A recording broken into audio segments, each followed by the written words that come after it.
Hello. Hello, everyone. Yeah.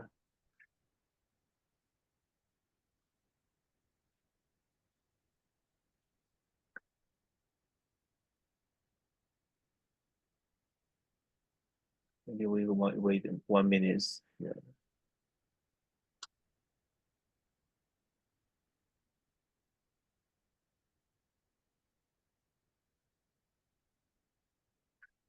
Okay, I think maybe we should start because we do not have much time. So yeah. So section 4 that we happy to invite Juan Pablo to make some introduction of the the EBI biodiversity portals. And this global biodiversity portal is a centralized open access database, and that integrates different or store different genomics information collected from the genome projects, from the Earth Biogenome projects. And this portal offers some user-friendly search filters and some other fictions. I think Dr. Juan Pablo will make more detailed introduction about. Yeah, hello? Okay, can you hear me, right? We can. Yeah, I can hear you. Perfect. I'm going to share my screen. Okay. Share. Are you seeing my slides? Yeah, we can see that. And now? Yes. Okay, perfect. Thank you very much. So, good morning, afternoon, and evening, everyone. My name is Juan Pablo. I am an ARISE Fellow at the European Bioinformatics Institute, working with the Agricultural and Biodiversity Coordination Team to maintain and improve the biodiversity portals at EMBL-EBI. I have recently started as an ARISE Fellow, so today I am speaking on behalf of my team, and I will show you what they have developed so far with the biodiversity portal, but also tell you a little bit about what are my plans with this portal. So, yep. As many of you may already know, the Earth Biogenome Project is a global initiative with the goal of sequencing and producing high-quality chromosome-level reference genomes for all eukaryotic species on Earth. It serves as an umbrella for various sub-projects, and it encompasses efforts that focus on specific regions, species groups, and ecologically significant organisms. The pace of genomes produced is higher than ever. The last time I checked, the Darwin Tree of Life had produced around 1,200 genomes only, but I'm sure that the number may have increased by hundreds right now if we were to check it today or to look at any of the other projects that are working under this global initiative. This means that the amount of genomic data and metadata available is increasing fast. So having data services that facilitate access and provide basic insights to these genomes is essential. The Biodiversity Portal is a comprehensive data service providing access to reference genomes from a diverse range of the species generated by the EBP, and it centralizes the access to sample metadata, genomic assemblies, and annotations that are hosted by EMBL-EBI resources such as ENA, Ensemble, and Biosamples. And it is funded by the EMBL Planetary Biology theme. Along this presentation, you will see sometimes some QR codes that you can scan to go to the different sections I will be referring to. The website is structured into 4 main sections. We have a data portal offering access to genome data and metadata. We have a tracking system for monitoring the species sequencing progress across different biodiversity projects, a sampling map that visualizes the geolocation of collected sample of the species, and a project page which links to the dedicated websites of various biodiversity sequencing initiatives. So now let's have a quick tour for each one of these sections. The portal features a simple table-like design with a user-friendly search bar. You can search by scientific name, genus, species, or both, or also common name to find the genome metadata of your species of interest. If you, for example, receive a very long list of results, you can also refine that search by using filters for the genome sequencing status, specific projects, or even the phylogenetic rank. Additionally, you can also try to search for genomes that are associated to symbions or metagenomes. Users can customize the metadata that is displayed on the portal for depending on their information needs, and they can download this metadata as a CSV file for future reference. The search results also include links to external resources such as GOAT, as well as the associated publications for different exploration of genome-related data. Once you have found the species you are looking for, click it on its scientific name. Will take you to the species detail page. And this page contains the scientific name, common name, and the tree of identifiers. That page is organized into 4 tabs. The metadata tab provides detailed species and sample metadata, along with the links to more comprehensive information available on biosamples. The tables tab includes 3 searchable tables, one with annotations containing the links to download the data available, and also with links directed to the EMBL-genome browser if you want to explore more in detail the annotations. Also, you have related assemblies table that contains the links to all the assembly data in the ENA service, and a related files table that contains relevant raw data like CRAN files, BAM files, and so on.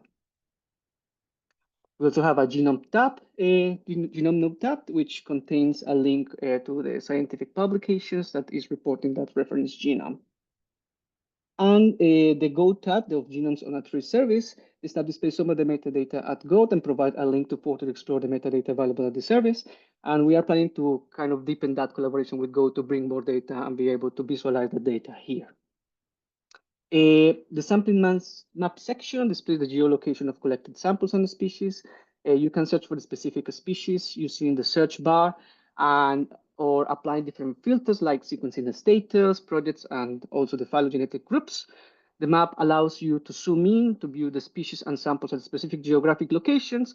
And by clicking on the species name, you'll be redirected to the species detail page information for further exploration. Right now, we are developing the sampling map portal, so our users can retrieve all the samples in a specific geographic location by clicking on any bubble in the map. You also, using Google Street View, you could look at the approximate location where the samples were collected, which I think is a nice feature. And this is in development right now in the main biodiversity portal, but the QR code will take you to how it look like in the detailed data portal, which has this feature fully developed. The tracking system section enables users to monitor the sequencing progress of a species through each stage of the sequencing pipelines, from submission to biosamples to the final submission of the annotation files to the ENA service archive. You can search for your species of interest using also the search bar and apply the same filters that I have mentioned before. This biodiversity portal centralizes data from various projects under the Earth Biogenome Project and provide access to each one of the individual dedicated websites if you want to store that information further. For people that prefers programmatic access over the user interface, we have an API access to the genome's metadata. You can use the species name to get all the metadata associated in our portal, and also all the URLs associated to the files in the ENA service. Also, we have a downloadable Python app aiming to facilitate data downloads. This Python app can be downloaded from GitHub or clone, and you can run the script in the command line or use a Docker image to download all the data that you want. All the instructions are on GitHub if you want to look in more detail. With it, you can use different parameters to find the metadata you are looking for. So you narrow down by project names, species data status, click, or taxon group, and you can also use a list of species to get the data that you want. Once you are installed that app, you can specify the parameters in the command line to begin downloading your data sets. As in this example, I am showing how to download the annotation data sets for the species Apamea sortens. And then in your computer, in your downloaded location, you will have a folder with all the related data sets, the GGF3, the GTF, and so on. So this was a very quick overview of the portal's features. And now let's take a look of our plans for any new functionalities. This is related mainly to the fellowship I proposed to the ARISE program. So currently, the portal works well if you know the species you are searching for, providing you with a quick access to the data you have an interest in. However, we would like to go a little bit further and enable a little bit more of or deeper exploration of the data and associated metadata in the portal interface. So we want to do this because it's important to recognize that there is a strong interest within the scientific community in integrating data across the biological sciences. So we have many data infrastructures that are maintained by bioinformaticians and from the side of biodiversity informatics that are keeping valuable information about almost all level of biological organizations from molecules to ecosystems. And integrating this molecular data with biodiversity data, such as the genomics and the ecological information, has been promoted as a crucial step for enabling integrative analysis in biology. And even some say that for addressing global challenges like the biodiversity monitoring tasks or assessing the impacts of climate change. By sequencing the genomes of all eukaryotic species, the Earth Biogenome Project is deepening the use of this molecular data by users from areas outside molecular biology, like systematic biologists, ecologists, and among others. And we need to think in ways of browsing this data, exploring it, and presenting it in a way that aligns with what these communities of users need and the way they normally portray their data in their analysis. So for example, annotation data plays a key role in comparative biology in general. Systematic biologists use data like genome size or specific genes to characterize and classify species in their taxonomic treatments. So presenting kind of broad summaries of genome counts, features per taxonomic groups may be of interest to them. Evolutionary biologists are interested in exploring the evolution of genome features in phylogenetic contexts. So providing these genome counts and features in a comparative way using a phylogenetic backbone is always a must for these portals. And ecologists and evolutionary biologists alike are interested in how genomic features such as genome size may vary with species distribution and how they correlate with known biogeographic patterns like latitudinal diversity patterns or with climatic variables such as temperature and precipitation. Therefore, is like being able to browse the genomic data that we have in our portals by using geographic location of a species or maybe a landscape classification showing habitats, ecoregions, and so on. And even environmental regions may allow some scientists to narrow down the data sets that they need for this specific analysis. So to achieve this goal, we are focusing in two key improvements for our portal. First, we want to expand the metadata available to include genome dataset quality metrics and annotation statistics, metadata about the biological context, such as the species geographic range or distribution from using GBIF data, and by using this, linking to environmental data like climate or other biogeographical regions, doing spatial classification analysis. And ultimately, this will allow us to filter in this dataset by that geographic distribution and environmental ranges. Second, we also want to improve data visualization with interactive dashboards that try to display these patterns of genome feature variation in relation to geographic location and climatic factors, and enable the comparison of genomic features across a species using a phylogenetic framework. Sorry. Yeah, and given the variety of data types and very sparse data sources around, we plan to implement a data warehouse to centralize some snapshots of this information. This will facilitate the data exploration by enabling users to query and visualize everything from one place, while still providing some links to the original data sets in their respective data services. We are currently exploring the feasibility of using Google BigQuery as our cloud-based data warehouse solution to integrate annotation data with GBIF's distribution data. And this is because we are taking advantage that GBIF distribution data is already in the cloud, and maybe some there are also some climate data products that are out there that we could use and try to integrate all this data together in one place. Our portals are also deployed using Google Cloud products, so it seems like natural to us to first explore this possibility. And we are building all the data pipelines using Python Apache Beam and trying to orchestrate our workflows using Apache Airflow. So yeah, so right now, yes, we are in the process of building these pipelines, and we will show you soon some of those results. So we plan to have like a prototype of our first dashboard ready by early next year. And from that point, start to show what we have to the community in order to kind of have a user-driven research cycle. The idea is having first a dashboard that is able to display how the annotation and genomic features changes in geographical space, while using different landscape classification like biogeographic regions, biomes, and so on. This is the team that is behind the development of the portal. And we would like to hear from you. If you are already one of our users, please feel free to contact us at biodiversityportal@ebi@ac.uk. And if you are already a user, please go and fill our user experience, because we are really keen to improve the services that we already have.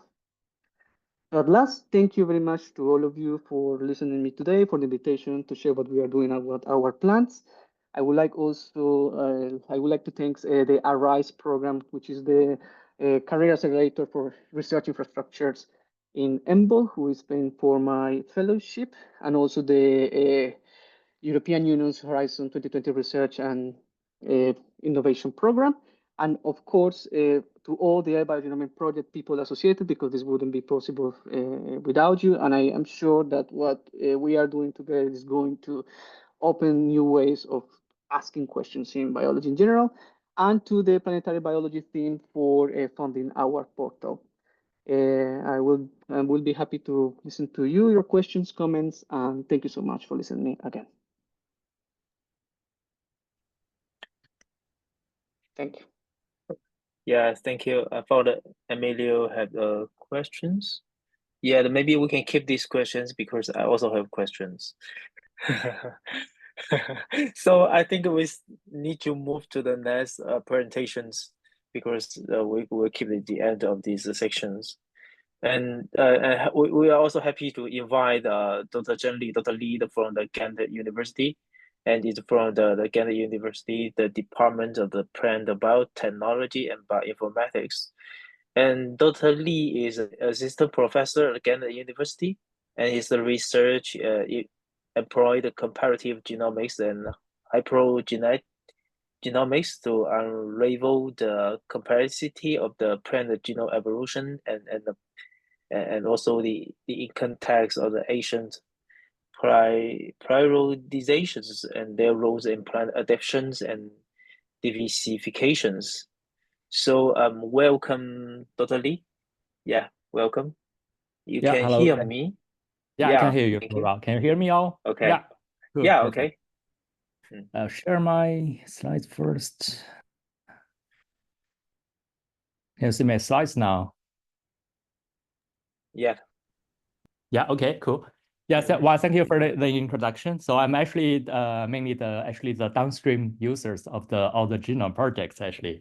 So so today, well, mainly I would like to discuss let's say an issue that we met when we were trying to identify whole genome duplication events using like genomes, and then we found that so wow, for the following genomic analysis, it's not really just a simple scale up of all the analysis, but there are actually some other issues that would actually pop up when we have more and more genomic data. So just a simple introduction for people who are probably not really familiar with polyploidization. So polyploidy is the condition of having more than 2 sets of chromosomes or haplotyped chromosomes. And around us, there are so many polyploid species. If we go to a supermarket, I mean, or if we're in the wild and we found a population of species of plants, and there are quite some individuals, they are actually polyploids. And they have wheat, carbs, and also amphibians. There are species that they are polyploids in those species. And also for Asian polyploids, it's actually refers to polyploidization, or sometimes we see we call them whole genome duplication events that occurred actually in the very distant past. So in 1970, Susan Ono wrote a book about gene duplication, so titled Evolution by Gene Duplication, where he only looked at very limited genomic data. Well, I mean, molecular data, so much fewer than what we have at the moment. And he proposed that whole genome duplication have occurred at least twice, actually, during the evolution history of vertebrates. And after 50 years, so we sequenced a lot of genomes nowadays, and in the end, we could really verify his hypothesis that there are two whole genome duplication events actually occurred before the divergence of vertebrates.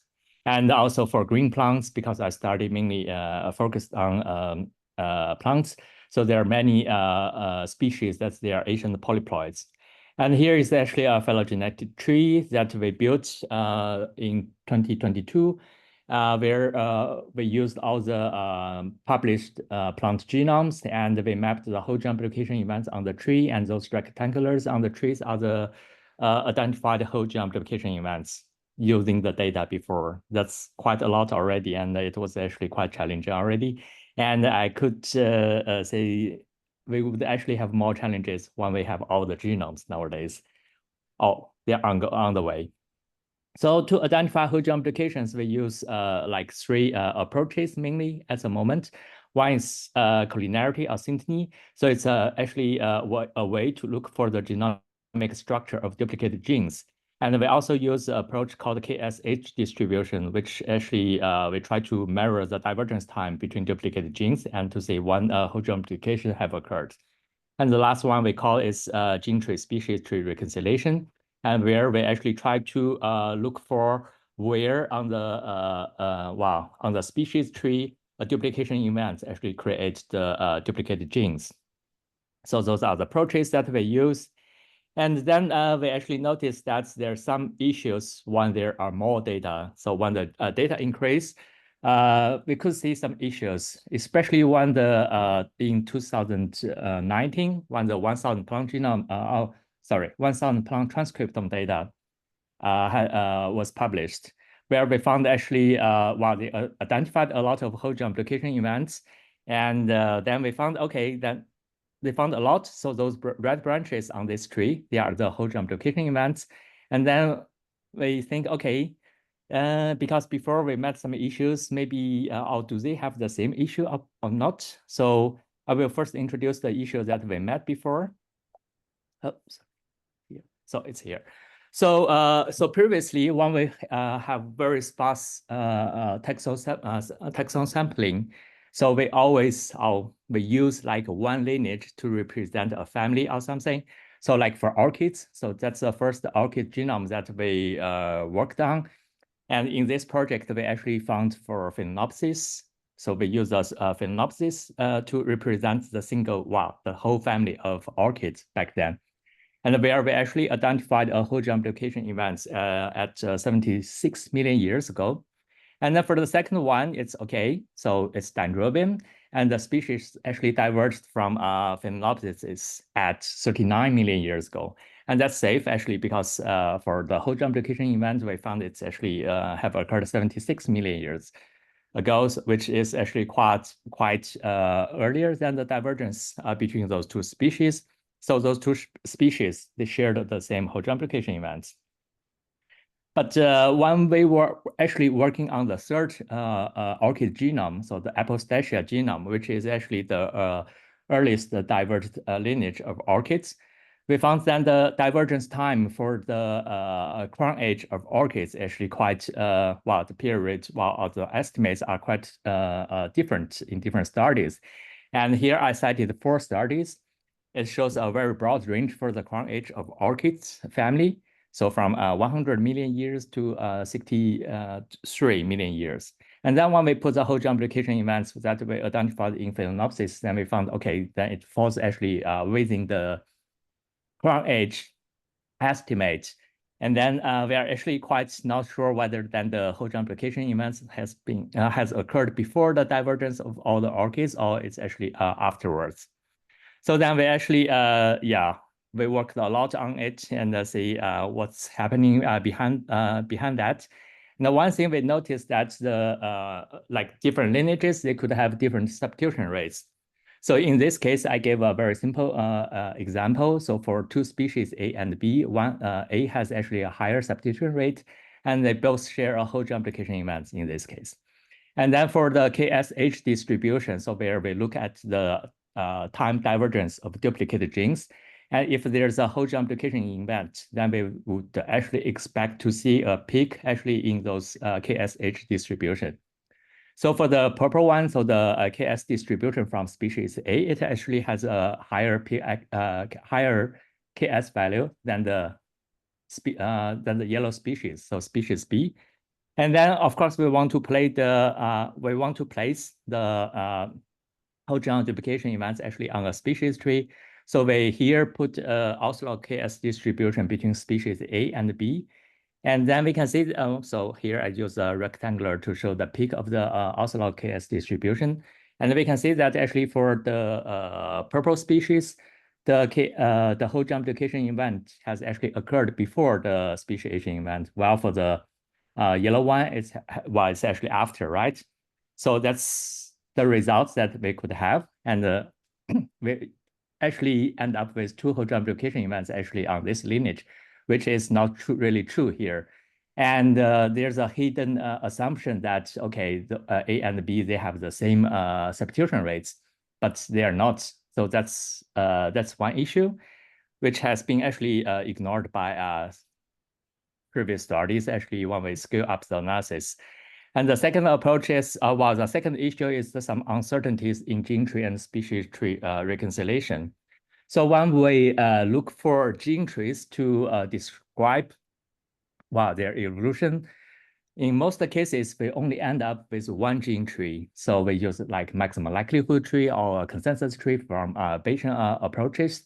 And we are not sure whether the gene tree is really correct or not. And if it's an incorrect gene tree, then when we perform the gene tree species tree reconciliation, then we tend to put the duplication event towards to the root, and then the gene loss event towards to the tips. And also for the uncertainties here, of course, we have bootstrapping value or posterior probability, like kind of mirror of the uncertainties.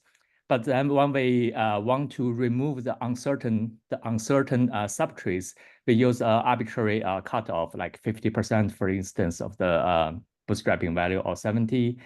And we don't know which one is good, actually. And the third thing is actually for the uncertainties in reconciliation. So for gene tree species tree reconciliation, we try to put evolutionary events on the species tree and try to explain the evolution of the gene tree.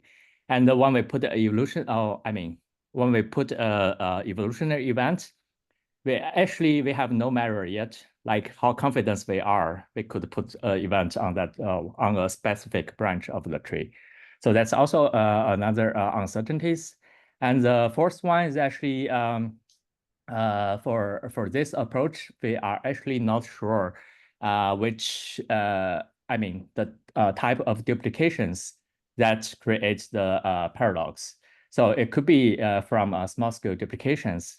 So then on the recent branch, so on the branch leading to tips, then they would actually have more duplication events. And also on very long branch, we would also expect to see more duplication events.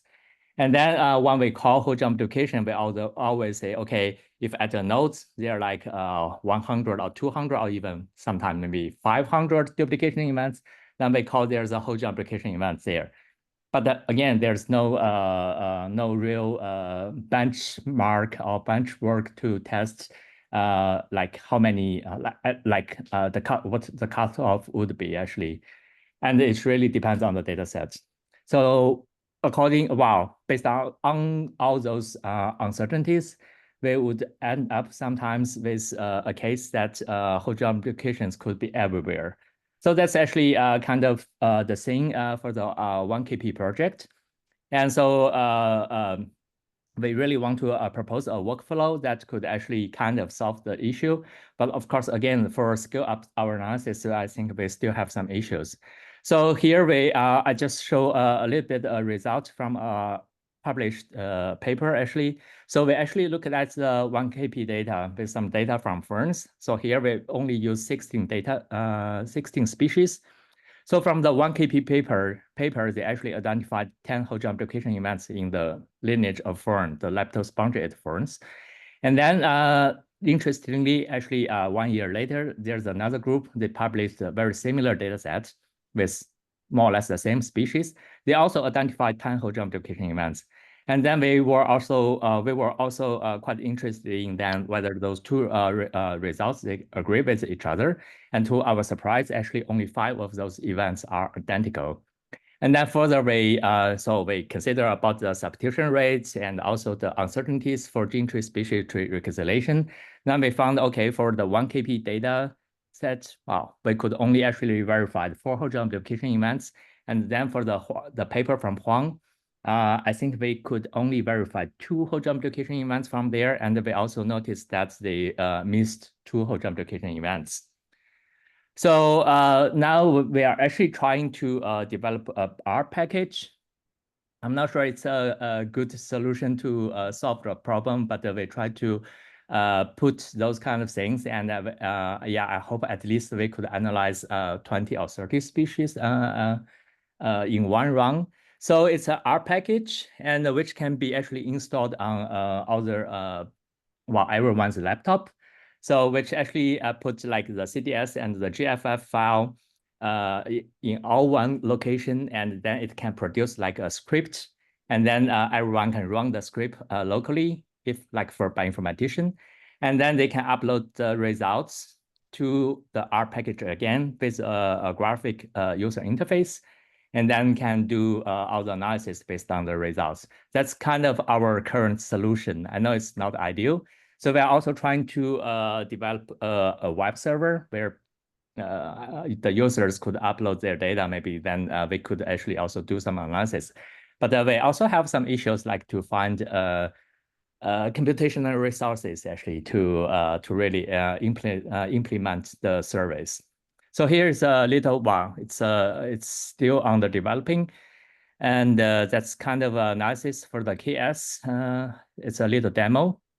So when the user upload the data, then they can select the species that they want. And then, of course, then it can just perform the, for example, to draw a KS distribution here. It's a little bit slow at the moment because we also did some other analysis, like for the Gaussian mixture modeling and the sizer analysis. And then, of course, users can adjust the figure somehow. So that's a little case. And then also they could play with some parameters like the weights and the bin width. Yeah. And then, of course, then they can later download the figure, and then it's a figure could be used in publication, we think.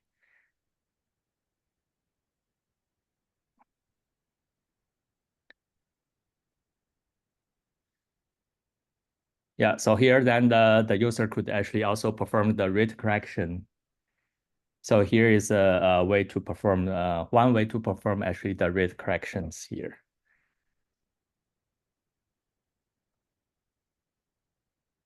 But yeah, our principle is actually, okay, we produce the scripts and then the user could run the scripts locally, because it's still kind of heavy computation actually. Somehow it could take some time to finally get the results.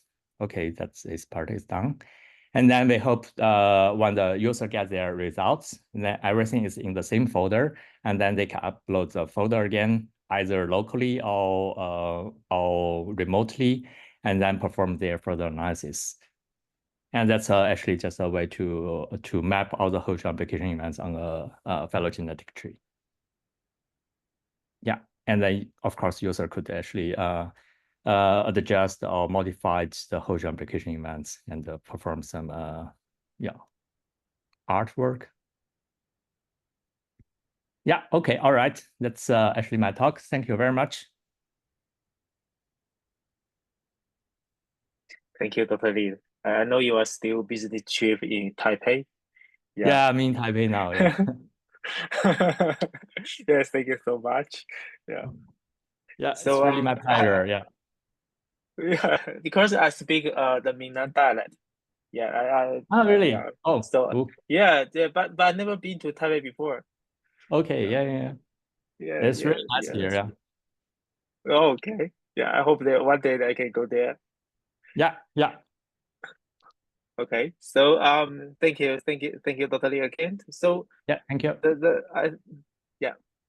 So the last presentation is from the Jerry and from National GeneBank, and now this system is still under development, but you will show some concepts and make some brief introduction about this part. So welcome, Jerry. Hello, everyone hear me? Yeah, Okay, you I can just will share your show screen. Yeah. my script. Okay. Okay. Can everyone see my slide? Okay. So thank you for the invitations to share some of our latest work here. So since the OpenAI ChatGPT took off last year, so we have been contemplating how to get involved in the AI or something else. And we've considered developing large language models for the biologies and also think about to construct the data sets required for AI trainings, regardless of the approach. So as a database, to meeting the user's needs has always been paramount. So therefore, we've developed the BiomiGo tools now. So the many friends in these sessions are likely familiar with the National GeneBank information, the bioinformatics database. So we primarily have the CNSAs, a data submission system, which has currently collected approximately 60 petabytes of data from research users. And in addition, we also have 3 major portals, including the genome portals, which mainly collect the genome assemblies and also its annotations, and the single cell portals and special temporal omic portals.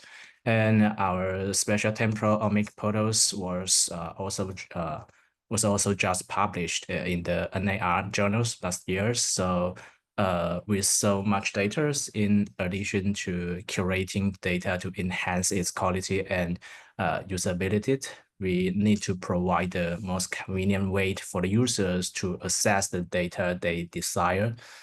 So therefore, for those who are new to bioinformatics analysis or want to quickly access the required data, being able to obtain all the needed data through a single entry point is a very cool thing. So to achieve these goals, we have developed the BiomiGo online tool, which is based on generative artificial intelligence, and it will understanding that the user's nature, semantics, and help users find the data they needed. So it can even carry out some simple analysis as well as the visualization task. So to achieve the above purpose, so these analysis platforms should meet such as a framework. Like the general GPT type tools, it can be divided into 5 steps.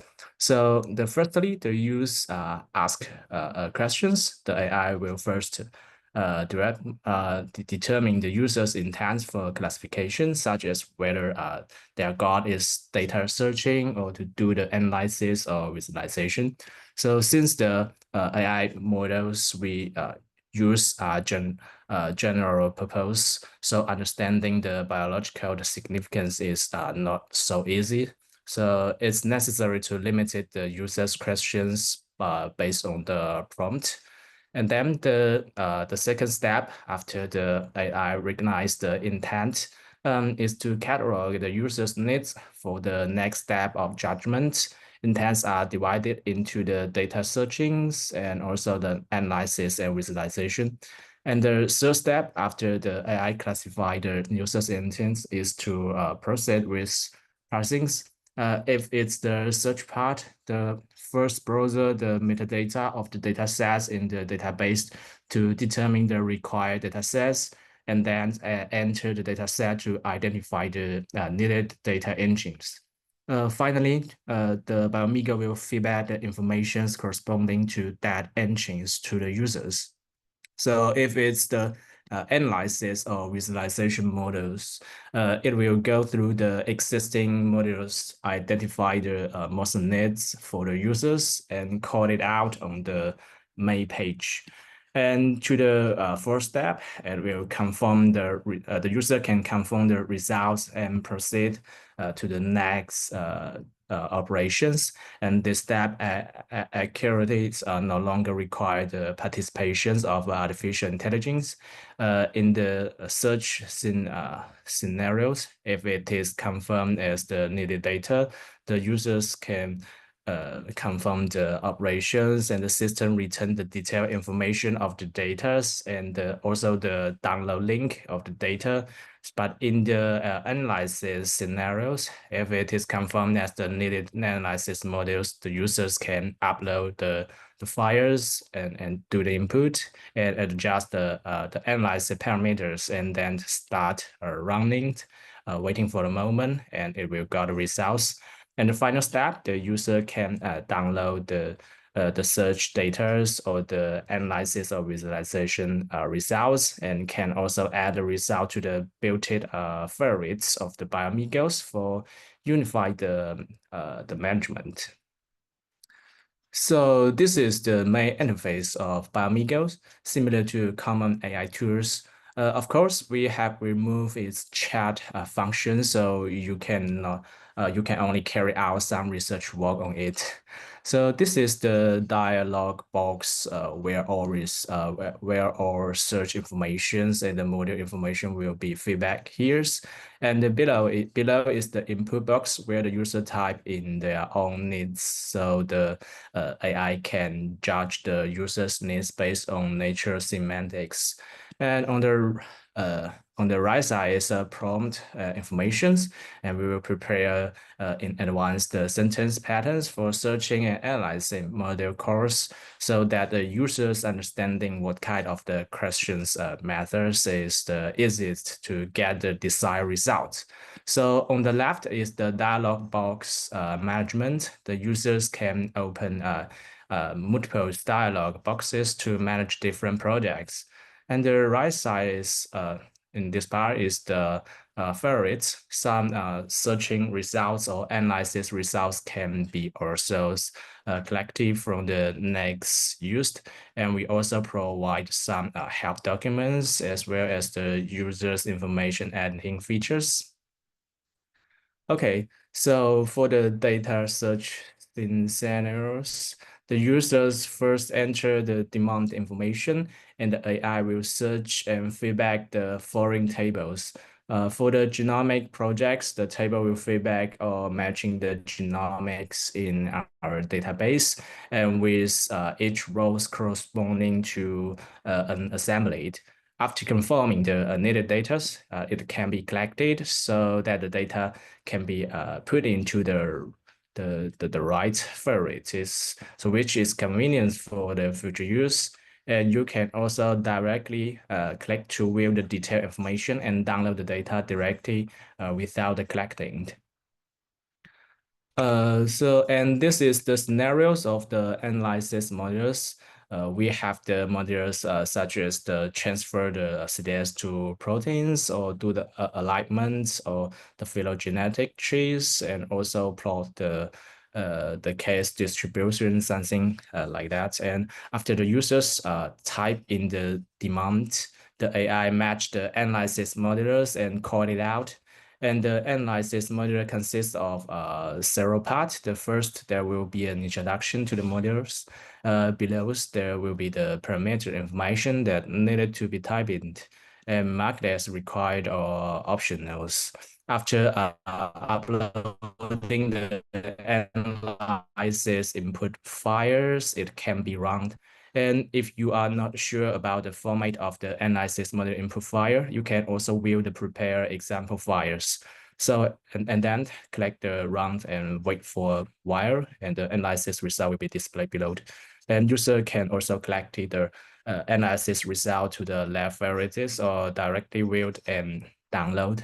And the current page also provide the data browsing. So if you are not satisfied with the analysis result, you can directly adjust the analysis parameters and click once again to wait for a moment and got the next result from the round. And the visualization model is also designed. Firstly, according to the user's visualization needs, it will the AI will match the visualization models we put in the management system, and there will be introduction informations for the models and parameters needed for drawings, and which can be adjusted according to the specific needs. And after running, the visualization results can be also directly opened for browsings and downloading, and can also be collected to the lab varieties for the next use. So for the BiomiGo, the front end need to feedback data sets and analysis models based on the users needed. So the background management system need to be different from the previously database. Therefore, we have also developed a background management platform to smoothly add the data sets, the analysis, and the visualization models. And our background system is divided into 5 major systems, including the dataset, the prompt, the modular management, the model management, and also the user statistic centers. The dataset management system mainly converts external data resources into the format that the AI can easily read. We organize the data of the 3 portals from the 3 portal of CNGB into the table forms and add them as different data resources, and retain the metadata that the AI can easily understand, such as the source specials of the data. And there will also be more details information table corresponding to metadata for users reading. And that is the prompt management, and modular management are also convenient for the administrators to batch add in the backgrounds or import it in the JSON format. And the information of single models include the model's introductions, and which is mainly for the AI recognitions, and as well as the definition of the input and output parameters, and the corresponding script and the other results. So the software and the script involved in the analysis will be also deployed on our service in advance. So in addition, there is the model management system. Okay. So this the model management system where we can change the core entire recognition models according to the performance of different. So currently we support the models like the Moonshoot or the ChatGPT from OpenAI, and also the GLM. And the user centers mainly detect users' usage habit to provide better services. Okay, so this is the specific situation of our background management modules. In the dataset management department, the administrators can upload data, metadata at any time in addition to genomic and the transcriptome data, and also the literature information, the database information, and also the knowledge text can be uploaded in the table forms to expand the function of the BiomiGos, because many of the metadata can be also recognized by the AI, right? So the module management part can carry out batch management of the modules. So it can be import and export the model information in JSON format and adjust the activations status of the models. The models that are not activated will not be matched by AI. So in addition to the JSON format, the model information can also be added in the form of online tables. Therefore, many external users can also help us to maintain the BiomiGo tool together. So in the models management part, there is also a windows for general questions and answer interactions. So it will provide it for the administrators to carry out the basic debug. And then the user data center will feedback the usage of the users, especially the core situations of data sets, the analysis, and also the visualization models, which is convenient for us to understanding which data sets and model are the most popular. Okay, so the last slide to sum up, as a database, a large amount of data has been collected. So in order to make the users better reach this data, there is the artificial intelligence-based tools BiomiGo. So the essence is to facilitate the users to quickly obtain the required data on the same page so that the data can flow, right? So in addition, the users need to carry out some routine analysis and visualization when they get the data. So since the data search is used, we will try to provide simple and easy to use online analysis tool so that the users can carry out some research work in the short times without the background of the software's configuration and also the code foundations and the collect, and it will help them in efficiency ways to collect the result for the users. And finally, the users can also provide us with some script and tools they often use, which can help more scientific researchers.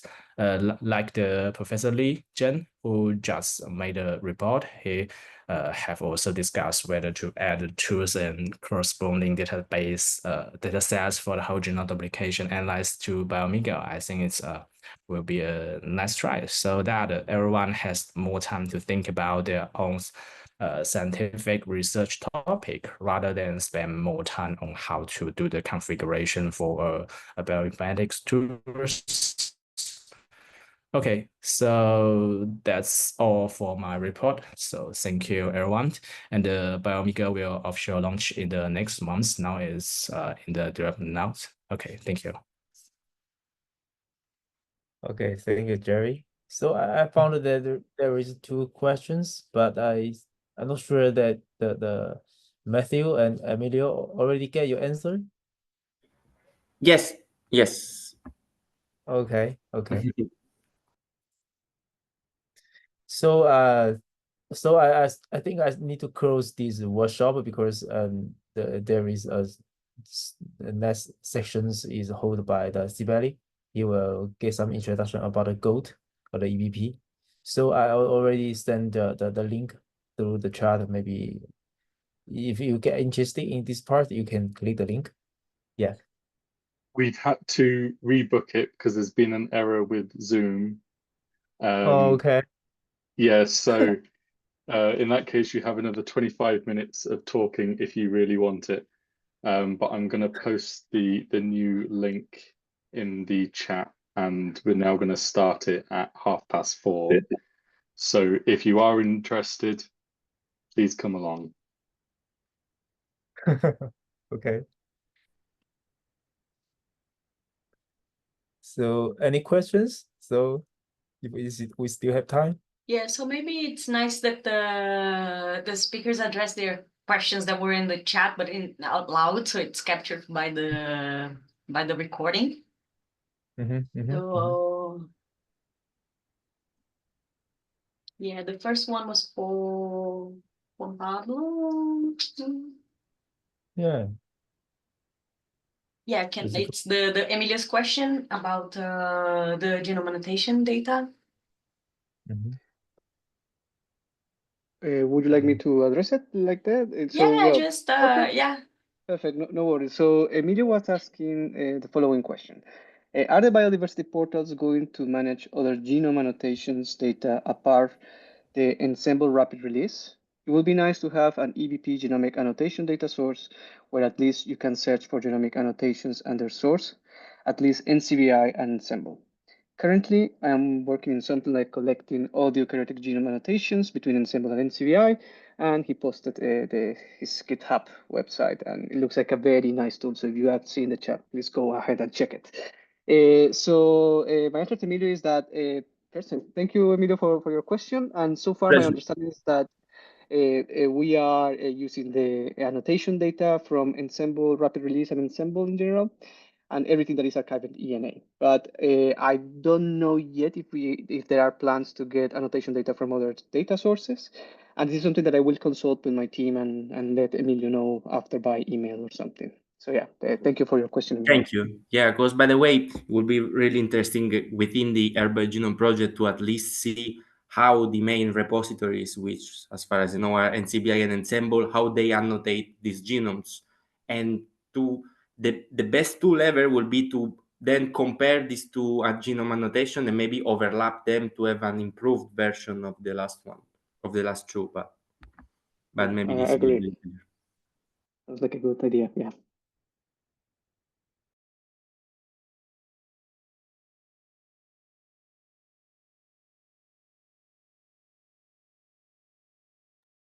Okay. If there is no more questions, maybe we can stop just close the workshop.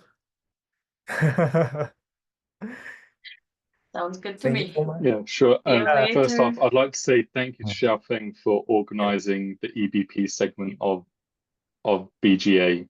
It has been really good and getting people aware of a variety of projects. So thank you very much. Yes, Thank you. also statement is really a lot of help Thank you. from you. Yeah, thank you. Thank you so much. Thank you, Sibeli. Hopefully Thank you Yeah, too. thank you very much. we'll see you in the next session. Thank you, everyone. Bye bye. See you soon. Ciao, ciao.